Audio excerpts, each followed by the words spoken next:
২১শে August grenade হামলা মামলার আপিলের রায়ে সন্তুষ্ট বিএনপির নেতারা।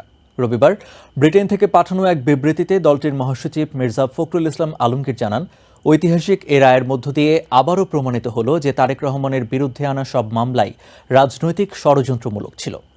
জাতীয় প্রেস ক্লাবে এক আলোচনা সভায় বিএনপির স্থায়ী কমিটির সদস্য মির্জা আব্বাস বলেন, তারেক রহমানকে খালাস দেওয়ার মধ্য দিয়ে ন্যায় বিচার প্রতিষ্ঠিত হয়েছে।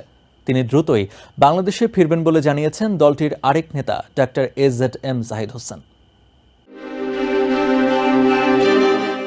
২১শে অগস্ট গ্রেনেড হামলা মামলায় বিএনপির ভারপ্রাপ্ত চেয়ারম্যান তারেক রহমান সহ সব আসামি খালাস পাওয়ায় স্বস্তি প্রকাশ করেছেন দলটির মহাসচিব মির্জা ফখরুল ইসলাম আলমগীর। হাইকোর্টের রায়ের পর রবিবার লন্ডন থেকে পাঠানো এক বিবৃতিতে একথা জানান তিনি।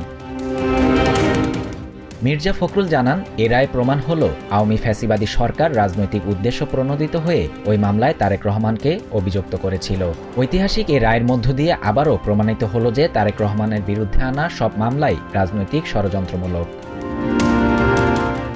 এদিকে ঢাকার নয়াপল্টনে সংবাদ সম্মেলন করেন বিএনপির সিনিয়র যুগ্ম মহাসচিব রুহুল কবির রিজভী। তিনি বলেন, ২১শে অগস্ট গ্রেনেড হামলা মামলায় তারেক রহমানের খালাসের মধ্য দিয়ে বিএনপির দীর্ঘদিনের আকাঙ্ক্ষা পূরণ হয়েছে।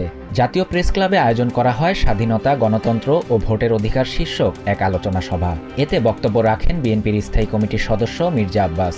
জানান, রাজনৈতিকভাবে বিএনপিকে নেতৃত্ব শূন্য করতেই ২১শে অগস্টের ঘটনায় নাটক সাজানো হয়। তারেক রহমানকে খালাস দেওয়ার মধ্য দিয়ে ন্যায় বিচার প্রতিষ্ঠিত হয়েছে বলেও মন্তব্য করেন তিনি।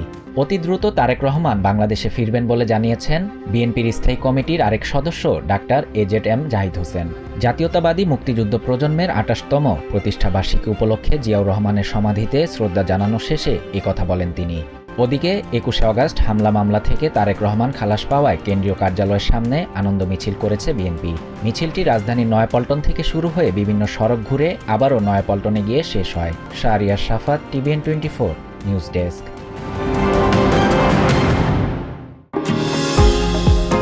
নিউ ইয়র্ক থেকে সম্প্রচারিত TVN 24 টেলিভিশন বিশ্বজুড়ে বাঙালির কণ্ঠস্বর।